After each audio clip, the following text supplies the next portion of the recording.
Okay. Just checking online. Brilliant. Okay. Good morning, everyone, and welcome to this Licensing Acts panel meeting. The first order of business is to elect a chair. Please can someone put forward a proposal? I would like to propose Councillor Batstone as chair. Thank you. And a second. Can I put that to the vote, please? All in favour? Lovely. I'll hand over to you, Chair. Thank you. Good morning and welcome to this meeting of the Licensing Acts panel. I'm Councillor Rob Batstone and I am chair of the panel. Councillor Oliver Forder and Al Shaw join me today on the panel. A few statements to make before we start. Please can everyone ensure that all mobile telephones and any other devices are switched to silent during the meeting.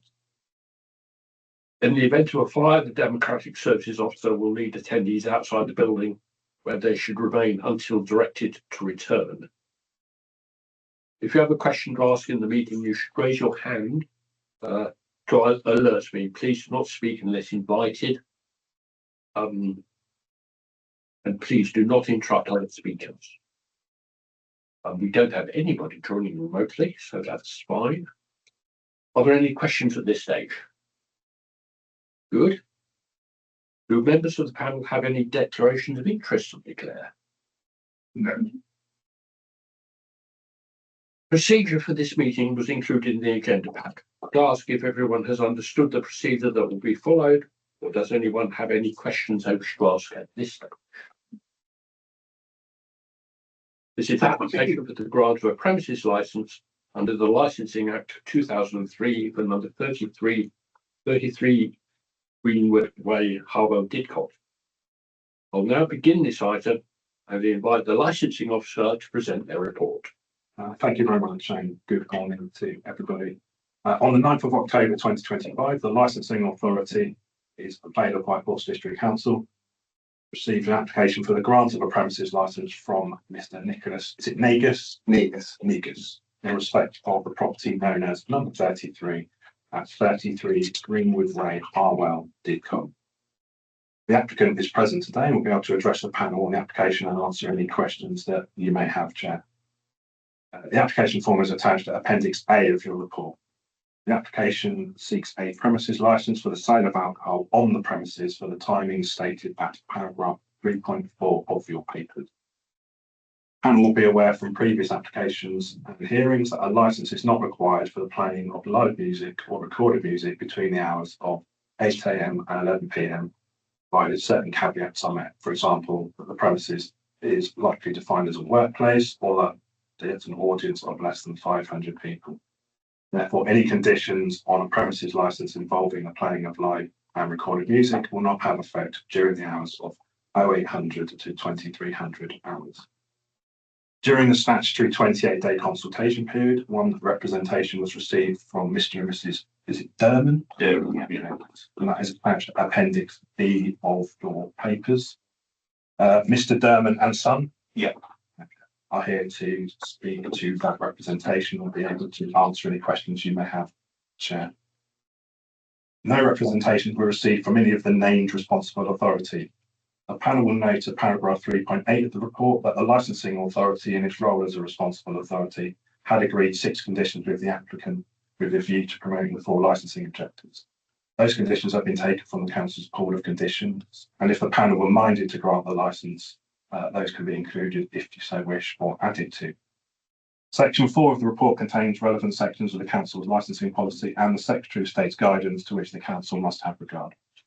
I confirm that the application was advertised correctly in accordance with the regulations. That included a blue notice on site, a newspaper advert, and it being advertised on the council's website. Section 5 of the report sets out the considerations and options available to the panel. Unless there is anything else I can assist you with at this time, Chair, in relation to the contents of the report in front of you, I'll hand back to you and your colleagues so you can hear from the applicant and the other parties in the room. Thank you. Thank you. Do you have any questions for the licensing officer? Not at the moment, thank you. No. Can I ask the applicant, do you have any questions for the licensing officer? No questions, no. Mr. Derman, do you have any questions at the moment? In that case, we'll go straight on to the applicant. So thank you. I can now invite the applicant to present their case, Mr. Negus. Shall I start now? You can sit there. Yeah. From there, that will be fine. Yeah, no problem. We took over the tenancy at number 33 in March. Before we took over, part of the process was to meet with all of the residents and discuss our plans. We did that at an open meeting where all of the residents were invited. Part of our business plan from day one was to serve alcohol and be open on a Friday and Saturday night. It was all met favourably by the people that were there. No objections were raised. Our plan, though, was based on the fact that alcohol had been sold by the previous tenants. Unfortunately, it was only when we got through the entire process of taking over that we found out that that wasn't being done with a licence. So that sort of set our plans back. We'd already agreed to take it on, so we still went ahead, took on the premises. We've more than doubled the turnover. We've turned it into a very welcoming community space. And we now feel that sale of alcohol and being open 2 nights a week would take us from being a sustainable business to a profitable one, which in the current climate is quite good, I think. I don't know if I'm allowed to address the points that were raised in the objection or if I should do that later. I think you could probably raise them now. Yeah, is that okay? So the first point is that we're looking for an extension of hours. That isn't really true. As part of our agreement with Housing 21, we can actually operate from 7 in the morning till 11 at night.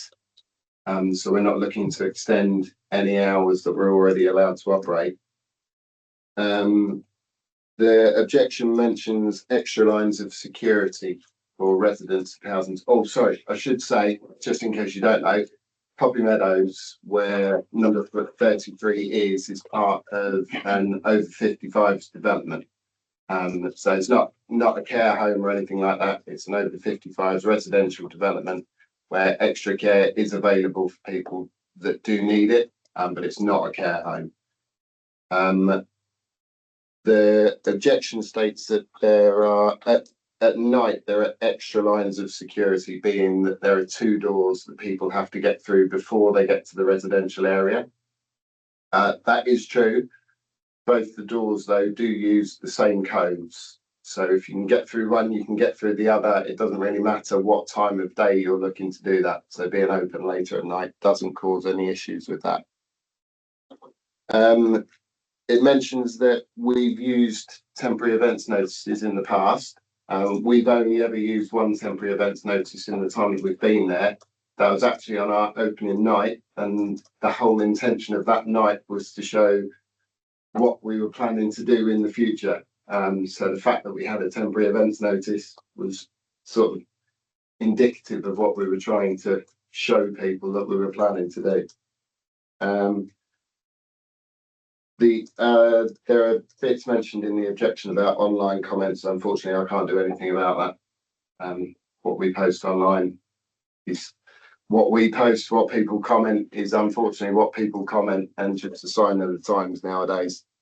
The last thing that was mentioned, which I don't think really affects the licensing, but I will address it, is the parking, which mentions that our customers are using the parking for Poppy Meadows. I've spoken to the management of Poppy Meadows, and they agree with me that that's simply not true.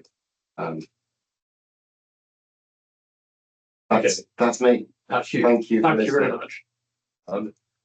Do any panel members have any questions?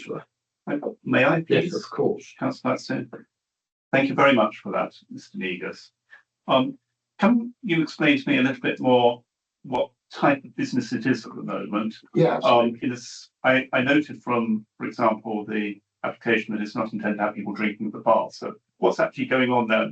Who is going there? Yeah, absolutely. We're not looking to turn it into a pub or a bar or anything like that. It's a cafe bistro, advertised as a cafe bistro, and has always been advertised that way. We're not intending for people to come in just to have a drink. we're purely looking for people to come in and be able to have a drink with their meal. We applied for our licensing times to be up until 10 o'clock, and our aim is to have people eating until 9, and the last hour of that is purely for people to finish their drinks while they're having a meal. We don't want people to be halfway through a meal and us say, sorry, you can't have a drink now. Thank you, Mr. Negus. So are most of the are a lot of the customers actually from Poppy Meadows, or are they people coming in from It's a split, I would say, from our current turnover, about 20% from residents. Okay. We do have a lot of residents come in, but we have a lot of people in general come in. So about 20% of our turnover is residents. Thank you.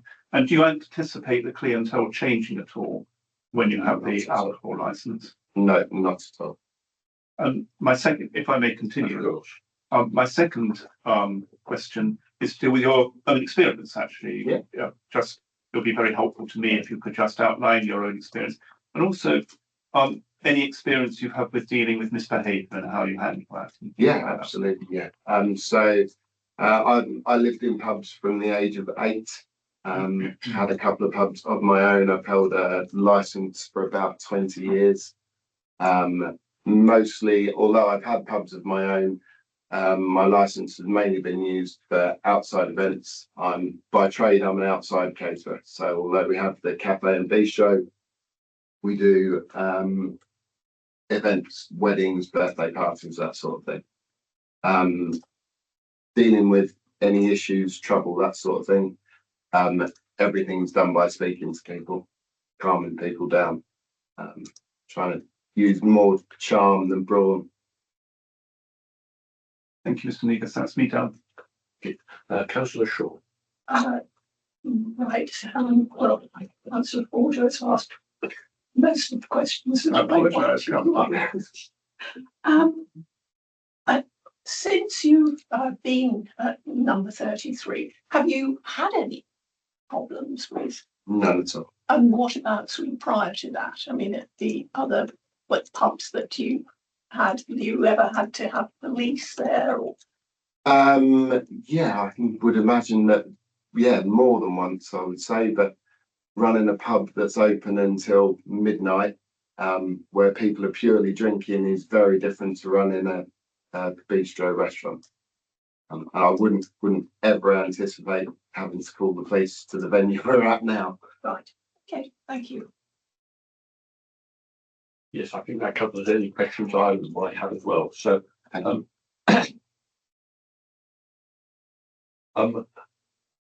does the licensing officer have any questions?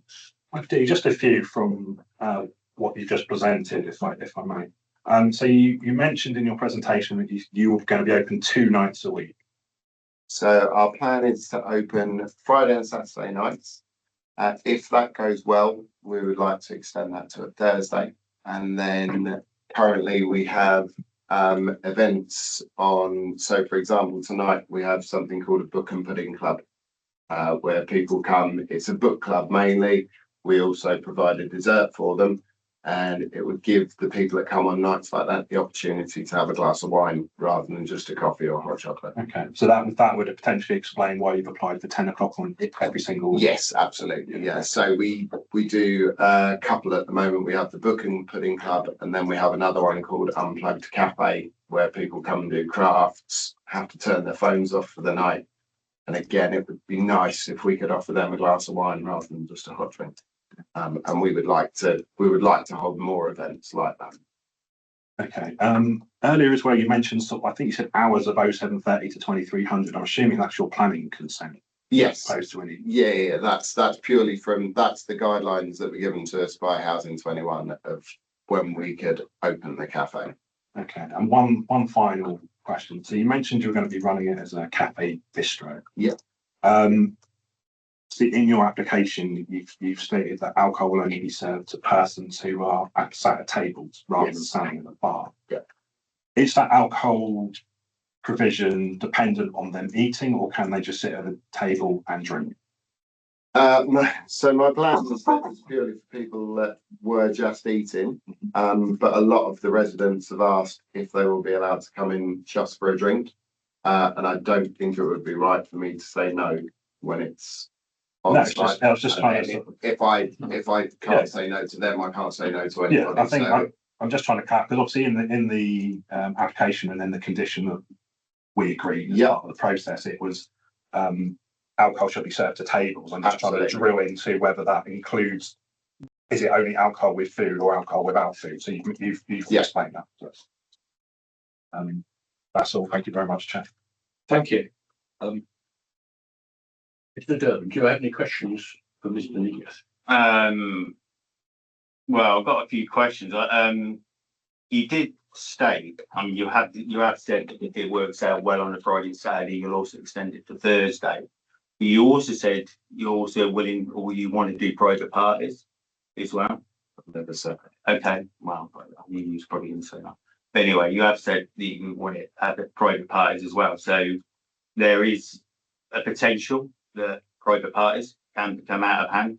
But you're applying for a Monday to Saturday to 10 o'clock to serve alcohol, where you've sat here and said you only actually intend only want to do it Friday and Saturday.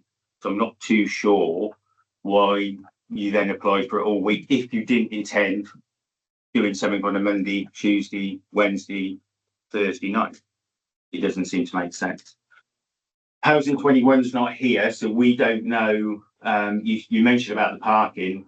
My mum and dad lived in Poppy Meadows for 3 years, including when it was busy bees before. There is a constant issue. Could we just have questions? Okay.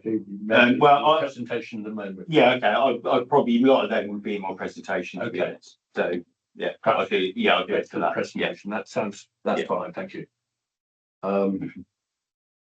In fact, I Well, think the first one was a sort of question. Yeah, well, I wonder, it looks like Mr. Negus Yeah, might want to yeah. address Can I that. just answer that? I'm not sure where the private parties bit has come from, but I have just answered that we do want to open Friday and Saturday to begin with, extend to Thursday. And yes, we do want to hold events Monday, Tuesday, Wednesday if we can, but not private parties. okay. Thank you for that. In that case, I think we can. Do you have any other questions for the Mr. Negus? In that case, I think we can move on to Mr. Durham and his presentation. In terms of the private parties, he actually mentioned it on social media, which I've got proof of. So, anyway, because I printed off all the social media comments. So You make a question then. as Mr. Negus mentioned, Poppy Meadows is for over 55s, but actually if you went there, you'd notice that most of the people that actually live there are over 70 years old. Most of them are elderly and vulnerable people. The cafe is there for the residents and for the community. And yes, sometimes it is nice to have additional events on, but those are then advertised, if you like, or can be advertised and forewarned. My parents' worry is that if they allow music and, well, alcohol in this case anyway, to be served at 10 p.m, there is going to be potentially no respite. The cafe is open to the flats. So there is not in a separate room, if you like, it's open. There's also access straight into the resident communal lounge. It also leads into the garden. So there's worry that if people there are in the evening, they can start using those facilities, which are only there for the residents. In terms of the parking, Housing 21, there is an issue with parking. They put out signs continually asking people not to park there because it's been an issue, and it has been an issue since they've opened. Virtually every time that I go and visit my parents, there is at least a customer walking out of that building or walking into the building that parked in the car park. And it's quite a small car park. I think it's got 29 places for 80 flats. So there is an issue with parking. And obviously, if that means that the cafe opens at night, when there is more residents that require the parking, there's only 4 disabled parking spaces, for instance. It wouldn't be fair on residents if they then come home 7 o'clock at night and then they can't get parked in their own car park because there's visitors there for the cafe, and the parking is not for cafe use. also the managers of Housing 20 are there until 5 o'clock. So there is a certain element of additional security with their presence.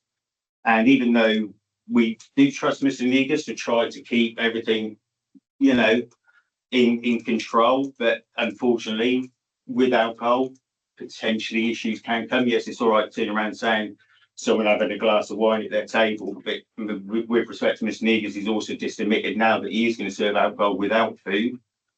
Not everybody potentially is going to be respectful of the elderly residents. There are flats directly above the cafe.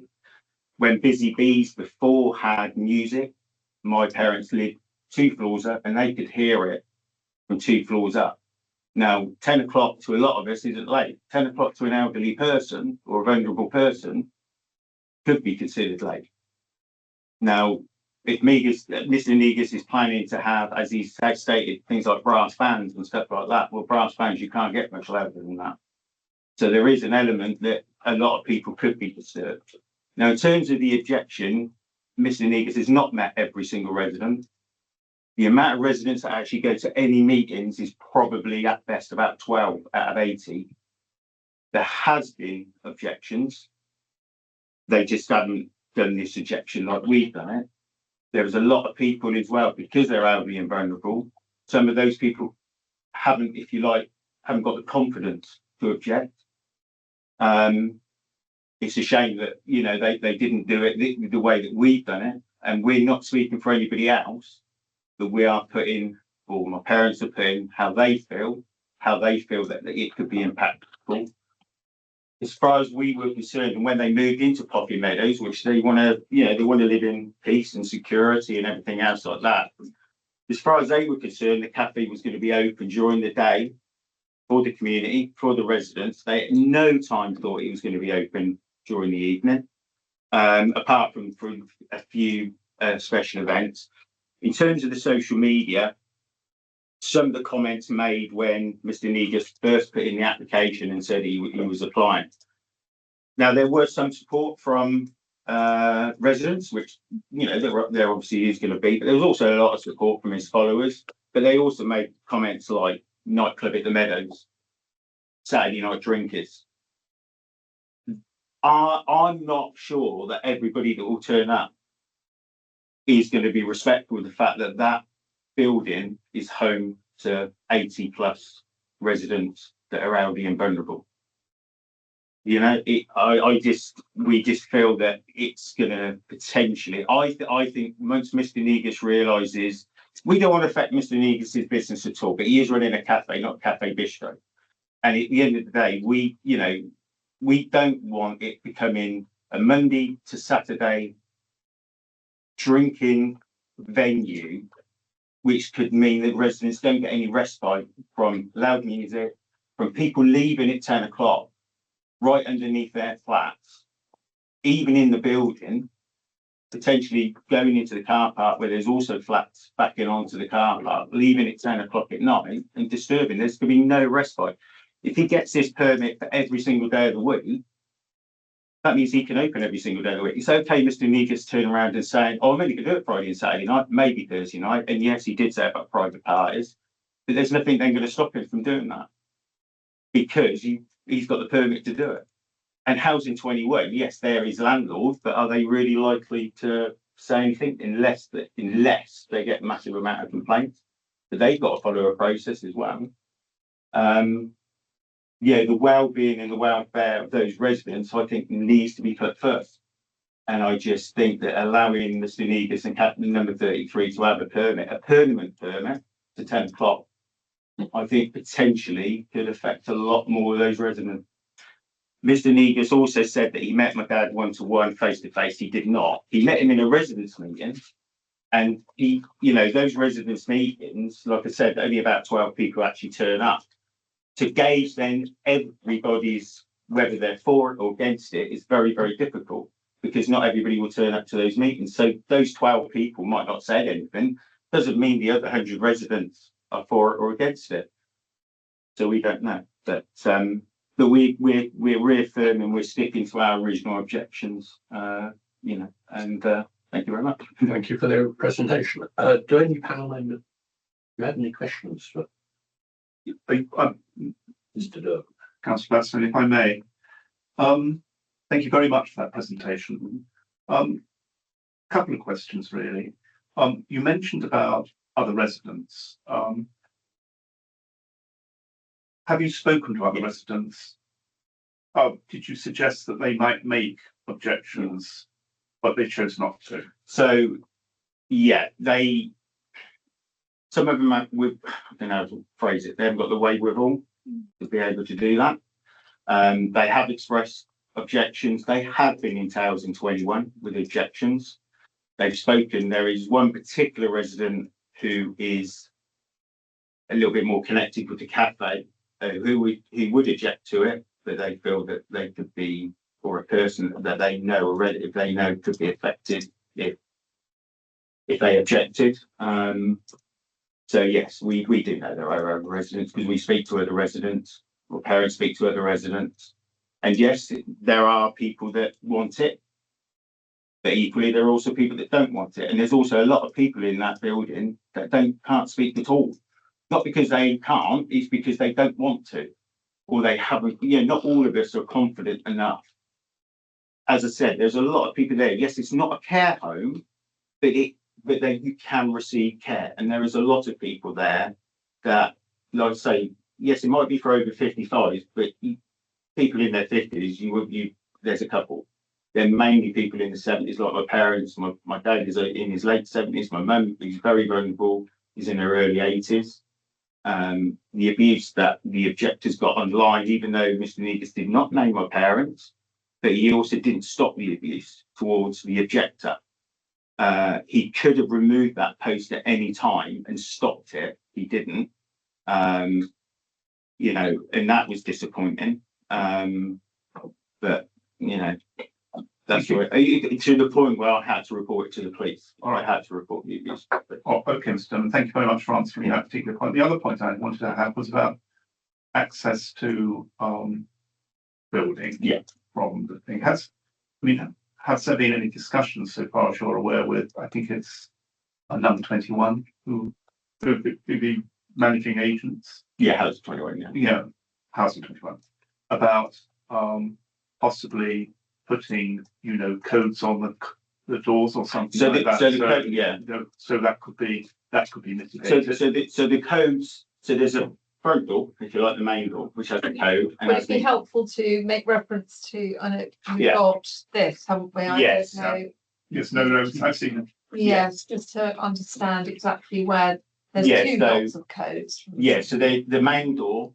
I haven't got the map in front of me, but I think we can manage to put that right. Because I couldn't afford to print off like 31 pages. Thank you. Yeah, so the main door is here. Sorry, a minute. Yeah, the main door is here. Yeah. So this is like a foyer section. There's then another door which actually leads to the flats here and roughly here. Now that does use the same code, so there's no separate code. But all of this area, which is communal, there's a toilet there. But this entrance here is to the communal lounge. Yeah. Which also leads out into the communal garden. Now, also our worry is, say in the summertime, it's a really nice day, nice evening at 9 o'clock at night, someone's got a wine in their hand. Now, and I do respect that Mr. Negus will try to stop people from doing it, but if he's got 50, 60, 70 people in his cafe, what's going to stop those people taking their glasses of wine, going through, there's no code on that door to the lounge, going out to the garden, which is also people's garden flat, their gardens for their flats. So that's an extra concern. So Mr. Negus, he's got his own separate entrance here. So even though I understand that, if you like, they can't get, those doors are locked, I think after 5 o'clock or 6 o'clock. It's a separate, so before that, you can just walk in. Now, I suppose the question I'm asking, and thank you very much for that, is that if there are doors which are open where you think there should be further security, I wonder whether Housing 21 might be approached in order to do that. We actually didn't know It's why. difficult to say without having. Yeah, I know. I thought, if I'm honest, I did think that would be it. But anyway, we didn't know why they didn't put like a separate wall there with a door. So in a sense, the cafe patrons and also a security number on the door to the lounge. But I suppose they don't want to restrict people just being able to go in. And I think on the other hand, from a landlord tenant point of view, obviously there might be management fees that are paid on behalf of the residents, but actually security is an important aspect of that I would I think it would be on grounds to actually request that there would be codes put on. There's And that's codes obviously slightly outside of there's this, codes on the door. There is codes on the door. but separate codes going through to that and to the garden. So no, there's no code for that. That's the point. What Sorry, that's what you meant. That's what I think you would be entitled to. That was what I was driving at. Yeah. Well, can I make a comment, by the way, at that point, that when people go to the door to put the code in, they can go through. You know, we've had problems in the past with people, what they call tailgate. And with that, The door does stay open. it does stay open for a while. There's nothing to stop anybody walking through that door and going off down through the corridors. And that's a problem we've had up to now, people wandering about the corridors. And that would obviously be an issue, but really that's probably an issue for your it's an issue for for Housing 21 as the people you pay fees to. That is our problem. Okay, I'm just saying that we've had this problem. People going wandering up and down the corridors. That shouldn't even be in this. Thanks very much. I understand the concern. Thank you. If there's anything that's raised, do you want to pick that up in your final presentation to address any I of the just wanted to issues? say about the garden issue. We have actually got our own outdoor separate space. So You do, but it's not. Thank you. That's helpful. And the only question I wanted to ask was, you said about the car park having small number of parking spaces. Is there anywhere else that potential patrons could park? Yeah. I mean, is it a car park or So on the street or- there's a very small sort of car park that fronts as shops opposite. There's maybe about 8 spaces. There's the Asda car park, which has no restrictions on it at all. There is also the community centre car park, which I think everybody can use. And I'm not saying people don't use them, but unfortunately, people also, because it's closer, so people do have a tendency, and that's been an issue from day one. And to say Housing 21 doesn't recognise it as a problem, it's a shame, because if they were here, they can say, because they've had to put stickers on cars, they put signs outside, constantly asking for people not to park there, but because it's residents only, but people ignore it. And and it is a small car park. They say there's 80 flats and there's 29 parking spaces. In fact, there's one resident, I think, who's got 3 cars or 2 cars. Yeah, So of course they take up 2 spaces because there's none of the spaces are designated? there's not designated. Any other questions? Does the licensing officer have any questions? Don't think so. Although knowing me, I'll probably have one in about 10 minutes, and I'll put my hand up if I can think at that time. I think we all, but not at the moment. Thank you, Chair. Yes, Mr. Negus, do you have any questions at this stage? Before you no, there were a number of points raised that I don't think there's any benefit in going backwards and forwards, because no one will be able to give a definitive answer on an argument rather than a point. Thank you. So that concludes the presentation stage of the panel. I'll now move on to the final submission stage and ask each party if they wish to summarise their view before we go into closed session to make a decision. Would those making representations like to provide a concluding statement? Firstly, So my parents feel that allowing number 33 to commit, potentially allowing them to open number 33 to potentially open to 10 PM Monday to Friday, including playing the live music and the selling of alcohol, would have a detrimental effect on their lives and potentially on other elderly and vulnerable residents of Poppy Meadows. Clearly, not everyone is against the permit, but the belief that everyone is for it is incorrect, and the bias seems to be based on the handful of residents that regularly attend the residents' meeting. Not everyone is comfortable or have the confidence to express an objection. And based on some of the comments made on social media by Number 33's own page, you may understand why. My parents moved to Poppy Meadows in the belief and the hope that they would be able to see out their days in relative peace and with security, and allowing Number 33 this type of permit could result in little respite from loud live music and some of the negative effects that can come from the selling and consumption of alcohol, especially in a premises that is home to many elderly and vulnerable residents. Number 33 shares space with Poppy Meadows, and some communal areas are accessible to cafe patrons. The current opening times of the cafe are covered by the managers of Housing 21, so offers some added security. Poppy Meadows are just not a suitable premises to allow for such a permit. Mr. Negus has stated that he also wishes to allow the cafe space be used for private parties, and this raises additional concerns that private parties can get out of hand. Despite Mr. Negus' assurances that he does not intend to open every night, the permit licence will allow him to do just that, and what can stop him? Mr. Negus cannot guarantee that all events and all customers will be respectful of the residents that call Poppy Meadows home. 10 p.m. may not seem late to many of us, but to an elderly resident, this could be considered late. Many Number 33 patrons have continually abused the residents' private parking, and we do acknowledge Number 33's attempts to prevent this, but it does happen, and allowing a later opening time would not lessen this issue. Some of Mr. Negus' followers have made comments such as nightclub at the Meadows in response to the application for a late night opening, and these comments raises concerns that not all those people that could be attending Number 33 in the evening will be respectful, or maybe they just don't understand what Poppy Meadows is intended uses for. Mr. Negus' laughing emojis to these types of comments doesn't instill any confidence in his ability or wish not to manage these later openings, and with respect to the residents. We do not object to the current arrangements when they could apply for a temporary permit, and this allows residents to be forewarned of any evening events that are to be held at Number 33. Holding some evening events is good for both residents and the community, but just not every evening, or potentially every evening.